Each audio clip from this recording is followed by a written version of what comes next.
Help support AMTV by becoming a patron, an AMTV staff member, and following us over on Twitter. Hi there guys, it's Adam Martyn here, and welcome back to another video, and this time we're going to be talking about something rather interesting. We're talking about the news from the Director General of the BBC that within the next decade at least, they intend to go fully digital, with the resulting that linear channels, traditional TV broadcast channels, will be eventually shut down and switched off. This is quite monumental news, and I thought it was worth the time to go into it. Again, this speech was made by the Director General, which is Tim Davie, and he was speaking at the Royal Television Society, and he gave a full speech, which you can read, by the way, if you go to the BBC's Media Centre. The full speech is available for you to read. I'm not going to recite the whole thing to you. What I tried to do was highlight the key points that I wanted to talk about and address them with you here. So he starts off with, "Good morning. Today, 100 years and 23 days after the first BBC broadcast, I want to talk about choices for us all. Choices that have profound consequences for our society, its economic success, its cultural life, its democratic health, our UK, and its essence of what we hand to the next generation of growth. Choices that concern not just the role of the BBC, but something bigger, about whether we want to leave a legacy of a thriving, world-leading UK media market, or accept, on our watch, a slow decline." So he's obviously referring there to the fact that, in the last 10 years, with the rise of streaming services, with competition, with more digital-led strategies, that, he's saying either we lead this, we adapt, or we sort of fade into the background. He expands on that by saying, "Are we simply going to drift to the point where the emergence of vast US and Chinese players marginalise us, while we put on a very British brave face as they do so? Resigned to the fact that our culture and creative economy will inevitably be shaped by polarised platforms and overseas content?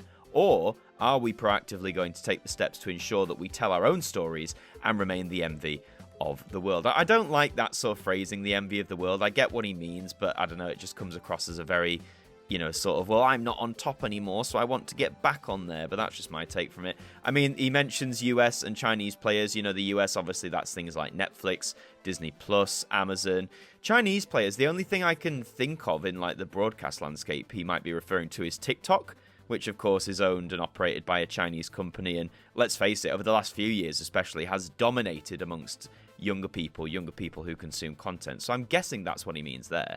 He continues by saying, "Today I want to set out some of the choices that we need to make and make the case for ambition. This will require the BBC, regulators, so people like Ofcom, politicians, all of us, to work together and make clear decisions, to invest capital and set policy deliberately, not simply live on hope and good intent, to create a bigger creative sector supported by strong public service media and a thriving BBC." Now, in terms of, not just living on hope and good intent, I do agree with that. I do think there have been moments in the past decade where you could accuse the BBC of doing just that, living on good hope, living on its legacy, living on its name. And whilst for any brand, whether that's in media or anything, yes, having a good legacy is great. That helps cultivate how you've got there, what you've achieved, but you've always got to be, I think, forging. You've got to be adapting. You've got to be creating or investing in new things.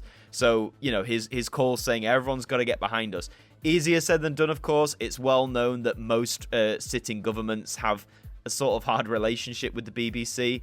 Because, for anyone who doesn't know, the BBC is a impartial organisation, or tries to be at every opportunity.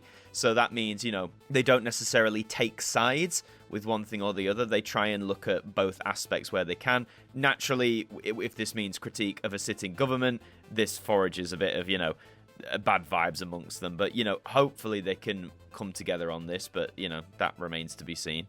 Further down, he says, "We support over 50,000 jobs, more than half of which outside London, and we work with 14,000 suppliers. In Salford, the number of creative businesses has grown by 70% since we moved there in 2010, and in Cardiff, the creative sector has grown by over 50% since we opened Rothlock Studios in 2011. This is one thing I always defend the BBC for, just the sheer amount of jobs in the industry that they create for people. Not just in the UK, but around the world. I know here they're focusing on UK figures here. So, 50,000 jobs, more than half outside London. That's good. That was the gradual move away from it all being centralised down in the capital. I think it could be spread even more, more bases around the country. Really honour that thing of we serve the whole of the UK, have different bases that aren't just in London. So I think there's more expansion there.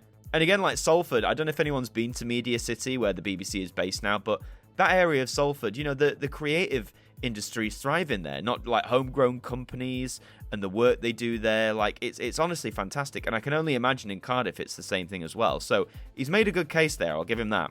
He says, new analysis from PwC shows that increasing the BBC's footprint in an area by just 15% doubles the creative cluster growth rate. By 2028, the BBC's across the UK plans can create more than 4,500 new creative businesses outside of London, along with 45,000 jobs. I admire that they're going for more outside London as well. I know that's a big push amongst the arts in general. You could argue too much of it is still centralized in London. There needs to be more regional diversity there, I think. This does wonder, though, because they're saying across the UK, we're going to make all these new jobs. And he's saying by 2028. So with any time anyone says by this year, that's obviously an estimate. That's what they're hoping for. But with the recent announcement of cuts to BBC local radio, so local radio is still a thing, but it's not necessarily 24 hours a day now of local content. It'll amalgamate into more like just for the region or like national news and stuff like that. So I wonder how that plan across the UK is going to come to fruition. Interesting, though, that, it seems if the BBC's got a footprint in an area and you invest in that, it will manifest in more creative outputs there. I think that's very important to take note of. Moving on, he says, today the BBC reaches nearly 500 million people weekly, a number that has been growing. We are the best-known British cultural export, quite something when you consider the competition, from music to monarchy. I wouldn't have said that. I mean, or not. I'd say it was definitely in the top 5 in terms of British cultural exports. People around the world know the name BBC or what it is. But he's saying the competition, you could argue maybe some musicians are more recognised around the world. I would have thought the royal family was probably the best known British cultural export, but I mean, apparently it's the BBC. He doesn't cite the source for that necessarily, so that could just be a bit of bluster, but I'd say the BBC is definitely within the top 5 of that. Just to build on that, he says in India specifically, our services reach 70 million people in 9 local languages, and in the US, the BBC is now the most trusted news brand. And again, he doesn't cite that source. I can certainly believe it, though, with the state of how US or the view of US media has been going. Obviously, you have things like Fox News contrast with things like CNN. I just, you hear in the news and you hear on social media that trust amongst Americans for their own news networks doesn't seem to be at an all-time high. So I can see the BBC being turned to as a slightly more reliable brand, I guess. Obviously, when he's talking about international audiences, people forget the BBC operates the World Service, so they have bases dotted all around the world, serving so many people. There is a bit about the World Service a bit further down, so we'll get there when we get there. He says, however, today, I believe we are in a period of real jeopardy, a life-threatening challenge to our local media and the cultural and social benefit they provide. This is not an immediate crisis for audiences. The choice of high-quality TV and audio has never been better. The threat is not about if there is choice, it's about the scope of future choice and what factors shape it. So he sort of highlight if he means local media as in local radio and stuff, and they do provide a benefit. Some people say, well, I never listen to local radio, but a lot of people do, and a lot of people do see it as a nice lifeline, a nice connection to their region, so to speak. Again, citing the competition, he says, do we want a US style media market, or do we want to fight to grow something different based on our vision? I sometimes read that the BBC needs to clock that the world has changed. I can assure you that we do not need convincing. Yeah, I do, there's been calls for years that the BBC needs to modernise in several different aspects, really, haven't they? Whether that's in regarding funding via the licence fee or in terms of the programming they show and things like that. But I always believe behind the scenes, at least in terms of how they organise themselves, they've been very aware of it and very aware about changing that. He says, industry and analysts predict that we have probably seen the last year in the UK when broadcasters make up the majority of video viewing. 5 years ago, broadcast TV reached nearly 80% of young adults a week. Today, it's around 50%, and radical changes are happening across all ages. TikTok is now bigger than the BBC in video for 16 to 24s in the UK. That is not a surprise at all. TikTok has just absolutely taken over in terms of content that young people consume, and it's been no secret that broadcast TV has been on the decline in terms of its reach. 30% drop there in 5 years. That is quite staggering. So he's he's not just patting the BBC on the back, they're addressing that things need to change. He says, so today is the right time to ask the question, Are we happy to let the global market simply take its course, or are we going to intervene to shape the UK market? So now this is where he wants to talk about the BBC being a leader, citing moments in its past legacy, like, with radio, with television, how the BBC, in his eyes and a lot of people's eyes, should take that leadership stance again, should sort of mould how the UK market in television is going to look something more unique, something more maybe original or more standout than its American counterparts. Some more facts, he says nearly 90% of adults and 75% of 16 to 34s came to the BBC every week. And every month, nearly every adult uses us in the UK. These reach numbers have held up well. Over 30 million browsers in the UK used the BBC Online yesterday, and the only online UK brand to really mix it with global players. I mean, if you're citing about news, I'd argue the BBC News is still checked out massively by a lot of people. A lot of people I know my age, mid-20s, have the app installed on their phones. The BBC is the first place they go to when they want news and all that sort of stuff. So again, that doesn't really surprise me. Here's an interesting fact though. It says when it comes to hours of video watched in the UK, the BBC remains bigger than Netflix, Amazon Prime and Disney Plus combined. Now, that is a huge figure. And again, annoyingly, he doesn't cite where he's got that data from. I'm sure it can be found. But if that's true, that's massive. And I mean, people might say, well, how on earth can the BBC have more video watched than Netflix, Amazon Prime, and Disney Plus combined? I mean, there are a few factors into this, I think. The older demographic tend to stick with the BBC and traditional broadcast media, so that probably plays into it. And also, I know the BBC has the license fee, which is required to be paid, but Netflix, Amazon Prime, and Disney Plus all operate, subscription services. So a lot of people won't pay into that, whether because they can't or they don't want to. So I think it's that model. Like, yes, a license fee is still a payment, but I'd make the case that if this fact is true, that the BBC is more video watched than all of these three combined, that has something to do with the competition being mainly subscription based.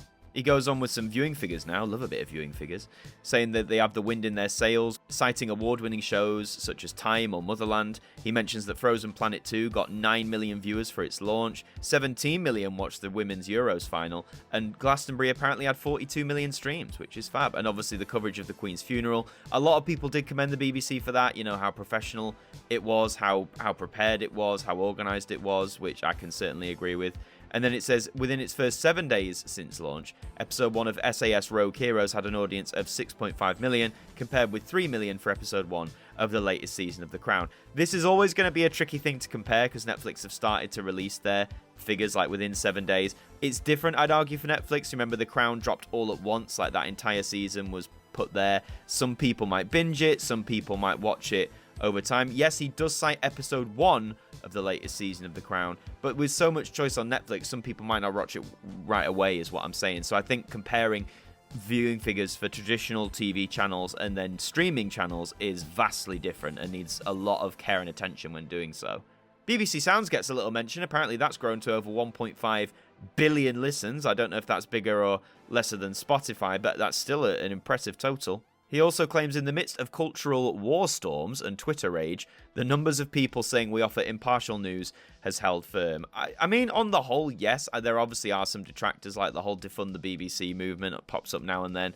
But I'd argue that the focus on impartial news has held firm compared to other broadcasters, certainly. And he finishes off talking about BBC Studios, how that's grown rapidly in the last 5 years, delivering a stretching target of over 1.2 billion in returns and growing profits by 70%. So the commercial arm's doing really well, which I think has been reported on before. Overall, our progress over the last 2 years has been good. In many ways, thanks to the exceptional talent in the BBC, it has been gravity-defying. But looking to 2030, it is not enough. Wow, bit of a shot in the face there for your so-called talented staff there. I get what he means, but again, maybe not the right way to say it. He says, let's look to the future. Imagine a world that's internet only, where broadcast TV and radio are being switched off, and the choice is infinite. There's still a lot of live linear viewing, but it has all been delivered online. Far from decline, could we harness the possibilities of this interactive digital landscape to increase public value and stimulate the UK media market? What would it actually take to deliver that? I'll tell you what it takes. A whole chunk of money, baby. That's what it takes. Tim Davie says, I think there are 4 choices we need to make to give us a real chance of achieving success in the UK, and they need urgent action. And the 4 questions he asks is, should we, as the UK, own a move to an internet future with greater urgency? Should we transform the BBC faster to have a clear market-leading role in the digital age? Should we proactively invest in the BBC brand as a global leader? And should we move faster in regulating for future success? And he says, of course, the answer to these choices is yes. And I mean, yeah, you look at it, and I think so too. I think an internet future particularly, there are still so many homes in the UK that don't have, not even fibre optic broadband or whatever. They don't have internet. They don't have internet access, or they don't have strong internet access. So that's got to be sorted first. And I'd argue, with the money they're provided, that's not necessarily the BBC's job. That is the government's job, or the collaboration with the government and the private companies that set it up, whatever it is.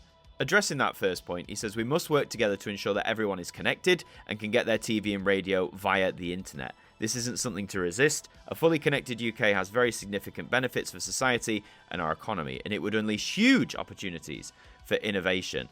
I mean, yes, you could argue all this. I mean, this has been argued for years, but all of these points, I mean, I get why he's explaining why, but all of these points, I'd argue, are actively moot until the UK is fully switched on in terms of, like, internet access, whether that's 4G, 5G, fibre optic, whatever it is.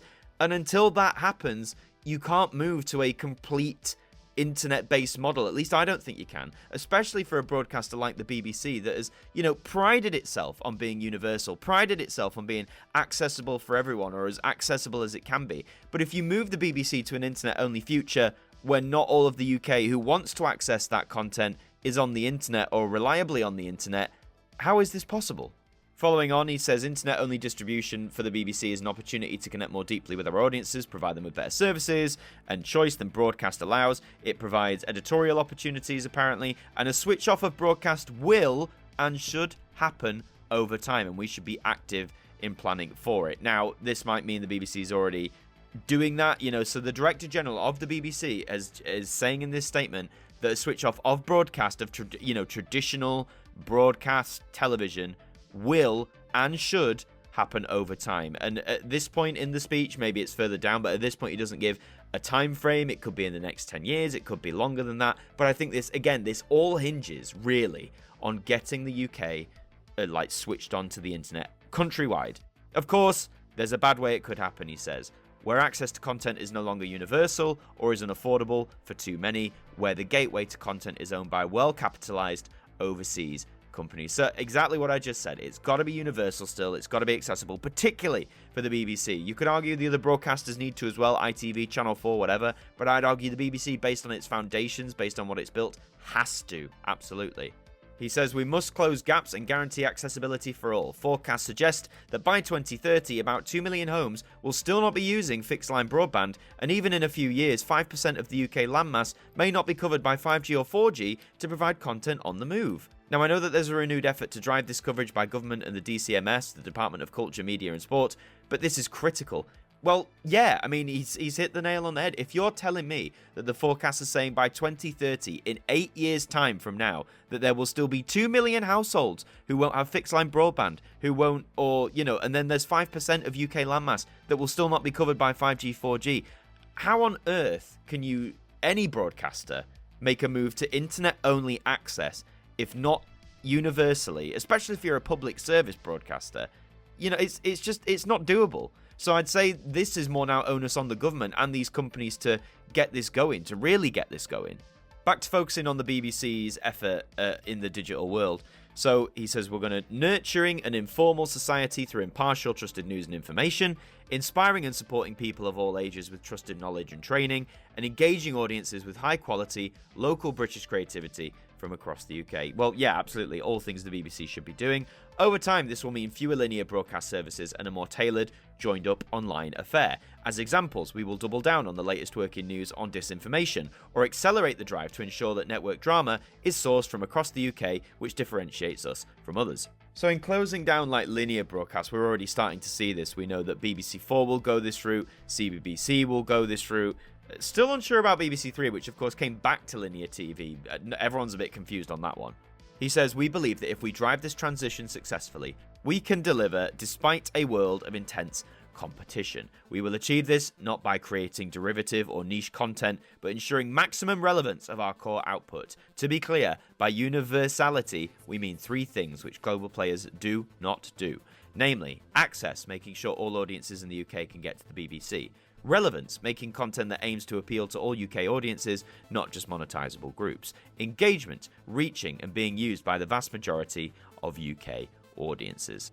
And yeah, this is arguably crucial as well, isn't it? And mainly the first one, I think, making sure all audiences can get to the BBC should they need to. And obviously the websites and all that is accessible. Again, if you've got internet or a good data coverage. But I think that extends to TV and radio as well.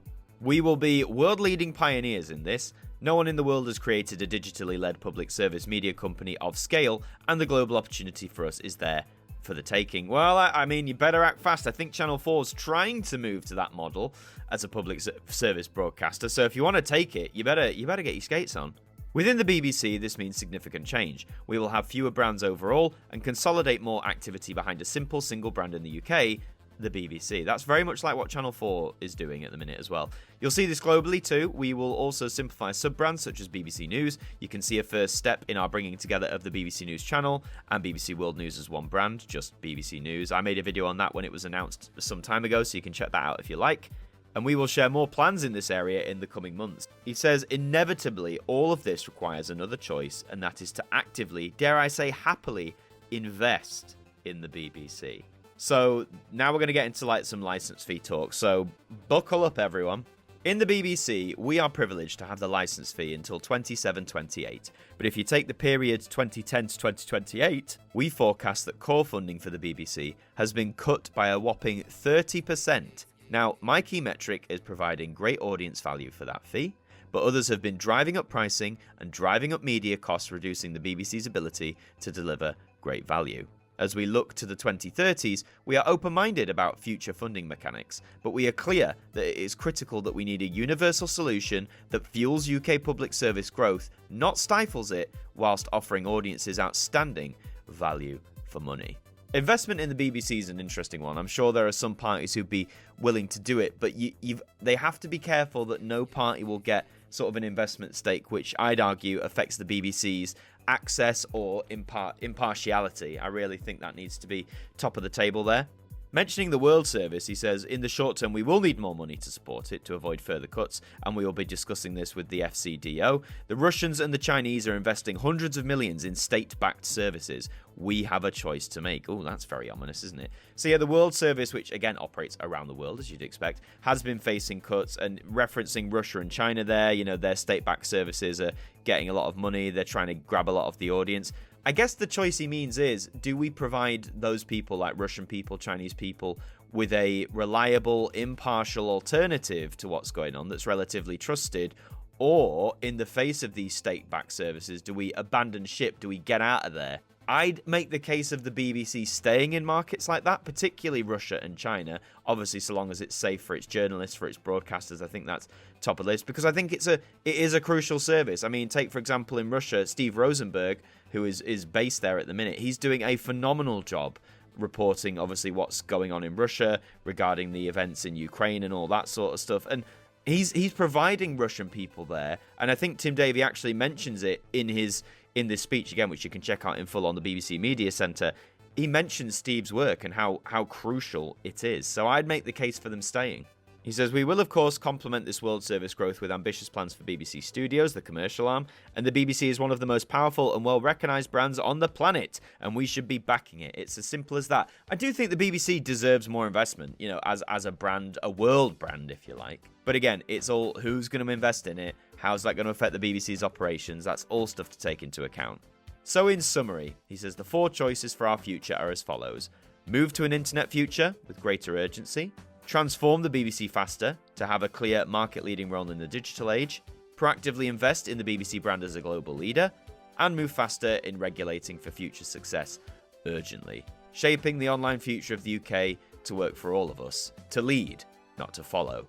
To grow. And that marks the end of his speech. I mean, those 4 choices, just to summarise, all of them, I think, need action. I think the internet future does need greater urgency. I mean, the BBC can move to some degree working with companies to provide that rollout and how the content works. But again, this falls to the government and the companies. They have to get this ball rolling, and they've got to get it done quick. I do think the BBC could and should be a leader in the digital age, or this, non-linear world that TV seems to be heading towards. I definitely think they could and should be, and the investment, as they said, and regulating for future success. It all needs action taken upon it. So that was the speech as a whole, or the summary I've given you there. Again, you can read the full thing on the media centre, but I mean, again, for me, the key thing that I took from this is that, yes, whilst, they need more investment, and it's happening. They've done the investment with Disney Plus for Doctor Who that we talked about a while back. I think that's a fantastic opportunity. It means the show gets more money, more chance to shine, etc. So why not do that for other programs? Why not have that for the BBC itself? But it's this: if you want to go this internet only, the rollout's got to be there. Everyone has to have the option, or whether they want it, or you can ask them. I don't know. But I think the country needs to be covered reliably if you move into that. Otherwise, TV becomes less universal, less accessible. I mean, in terms of funding, they recognise the licence fee probably needs an update at the very least. Who knows where that's going to go? I mean, we're going to have to wait till 2027, 2028 to find out what happens there. A subscription model like the others, I mean, again, does that make it really universal? I think there are other ways to adapt the license fee, or the public funding model as is. So we'll just have to wait and see there. But let me know what you think in the comments. What do you think of Tim Davie's speech? Do you agree with him on some points? Do you disagree with him? How do you think the BBC should lead this digital-only television future? Let me know in the comments. If you enjoyed this video, please do leave a like on it as well. Really helps us out. And subscribe to the channel if you're brand new as well. We'd really love to have you aboard. I've been Adam Martyn from AMTV. Thank you for joining me, and I'll see you next time. Thank you to our patrons for helping to support the show, and a special thank you to Macra, Hooks Media, Ben Freeman, Ethan Carberry-Holt, Bruce Danton, The Broken Kitsumanoid, Tobos Krotz, Globe of Reviews, Trev Hughes, Kevin Aikman, Derek Chambers, and Sean Knock, our AMTV staff members.